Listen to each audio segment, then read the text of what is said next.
আসসালামু আলাইকুম দর্শক, আজকে আবার আপনাদের উত্তাল সাগর দেখানোর জন্য চলে আসলাম। দেখেন সাগরের অবস্থা, ঢেউ কিভাবে আসছে পড়তেছে কুলে। এই যে দেখেন একটা কাঁকড়া, এই যে এখানে পানির ভিতরে এই স্রোতে একটা কাঁকড়া ভেসে আসছে। এই পাথরটার নিচে একটা কাঁকড়া ঢুকছে। কাঁকড়াটা দেখতেও অনেক সুন্দর, কিন্তু আজকে সাগর অনেক উত্তাল। দেখেন সাগরে কি পরিমাণে ঢেউ হচ্ছে। আর এই যে এখানে দেখেন একটা কাঁকড়া ঢুকছে, যে কাঁকড়াটা আসলে এই যে একটা কাঁকড়া আমরা জানি পানির সাথে দৌড়ে চলে যাচ্ছে। কাঁকড়াটা এদিকে চলে গেছে, অবশ্য পানি ঢেউর জন্য দেখা যাচ্ছে না, দেখাতে পারলাম না আপনাদেরকে। কিন্তু দেখেন যে আজকে মানে কি বলবো আপনাদের, সাগর এতটাই উত্তাল, এখন কিন্তু ভাটা, তারপরে সাগরের এই অবস্থা দেখতেই পারতেছেন যে সাগরের পানি কিভাবে আশ্রয় করতেছে পাথরের বুকে। অনেক উঁচু একটা ঢেউ আসতেছে ভাই, এটা অনেক উঁচু একটা ঢেউ। এখান দিয়ে যে দেখেন, এই যে আশেপাশে অনেক লোকজন আসছে ঘোরার জন্য। সবাই আমাদের মতো ঘুরতেছে, কেউ ভিডিও করতেছে, কেউ বা মাছ খুঁজতেছে, অনেকে অনেক কিছু খোঁজার চেষ্টা করতেছে। আমরাও আসছি এখানে আপনাদের সাথে এই বিষয়গুলো শেয়ার করার জন্য, যে আসলে প্রবাস জীবনে আমরা যারা থাকি বা কাজ করি, সবাই মিলেমিশে এখানে থাকার চেষ্টা করি। আর এখানে দেখা যাচ্ছে কেউ কারোর জন্য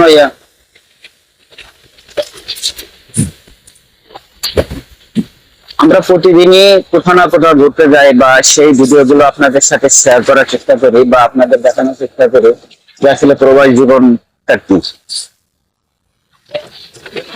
প্রবাস জীবনে আপনাদের সব কথাগুলি আপনাদের সাথে শেয়ার করি, আমরা কথা বলার জন্য চেষ্টা করি। যে এইগুলো কি মাছ চিনলি নাই? কাঁকড়া, এই যে কাঁকড়া, কথা বলেন ভাই। হ্যাঁ, এই যে একটা দেখেন, এই যে একটা কাঁকড়া দেখানো যাচ্ছে। কাঁকড়াটা দেখেন, এই যে এখানে আসছে, এই যে দেখেন কাঁকড়াটা। ভাই ভাই যদি কামড় দিয়ে তাহলে কোনো শেষ। এই কাঁকড়াটা ধরতে গেলে হয়তো কামড়া ধরবে, যার জন্য কাঁকড়াটা ধরা যাবে না। এই যে দেখেন কাঁকড়ার কত চিংড়ি দেখা যাচ্ছে। এই যে দেখেন কাঁকড়ার সাথে কাঁকড়াটা উঠাই নিয়ে যাচ্ছে উপরের দিকে, হয়তো দেখে উঠানো যাচ্ছে না। এই যে দেখেন, পাবেন পাবেন পাবেন।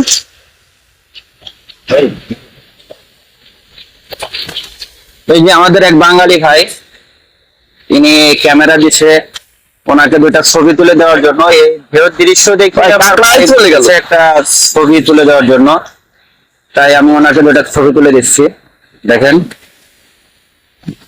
ওনাকে আমি দুটা ছবি তুলে দিলাম। আসলাম 4K মিডিয়া, আসলাম 4K মিডিয়া। আসলে খবর না, লাইভ হচ্ছে না, এমনি ভিডিও করতে। এই যে আমাদের এক বাঙালি ভাই, ভাইয়ের বাড়ি কোথায়? চাঁদপুরে। এই যে আমাদের এক চাঁদপুরের ভাইয়ের সাথে দেখা হলো। তা আপনি এখানে কতদিন ধরে আছেন? আমি আসছি বুঝতে পারলাম এক সপ্তাহ। এক সপ্তাহ আসছি, তার মানে আমিও এখানে এক সপ্তাহ ধরে আসছি। আমি গত 28 তারিখে এখানে আসছি, ভাইও হয়তো কয় তারিখ আসছেন এখানে? আমি আসছি 28 তারিখে। 28 তারিখে। তাহলে ভাইয়ের আমি একদিনে আসছি। আপনার ভাই? আমার বাড়ি গোপালগঞ্জ। তো ঠিক আছে ভাই, আপনার সাথে কথা বলে ভালো লাগলো। আর নদীকুলে এখানে আসলে আমাদের সাথে আপনার দেখা হবে। তো এই যে আমাদের বাংলাদেশি এক ভাইয়ের সাথে দেখা হলো, দেখলেন, আমার সাথে কথা বললাম।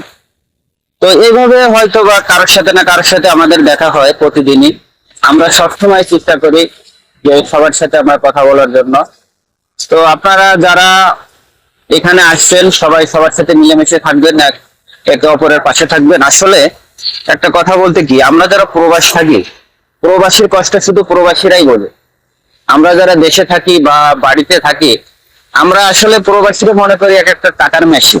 আসলে এই প্রবাসী যারা থাকে, তারা প্রবাস জীবনে যে কতটা কষ্ট করে, কত কষ্ট করে টাকা ইনকাম করে ফ্যামিলির কাছে পাঠায়, যারা প্রবাসে আসে শুধু তারাই জানে। তাদের প্রতিটা ঘামের রক্তের সাথে, ফোটার সাথে কি বলবো আপনাদের, আসলে এটা বলে ভাষায় বোঝানোর মতো না যে প্রবাস জীবনটা যে কত কষ্ট। মা বাপ, ভাই বোন, আত্মীয় স্বজন ছেলে মেয়ে সবাইকে ছেড়ে আমরা এই প্রবাসে পড়ে আছি। আসলে প্রবাসের যখন আমরা বাড়ি থাকতাম তখন মনে করতাম যে বিদেশ গেলে কোটি টাকা পাওয়া যায়, ডলার ইনকাম করা যায়। আসলে না, প্রবাস জীবনটাই এমন, এখানে কষ্ট না করলে কিছুই করা সম্ভব না।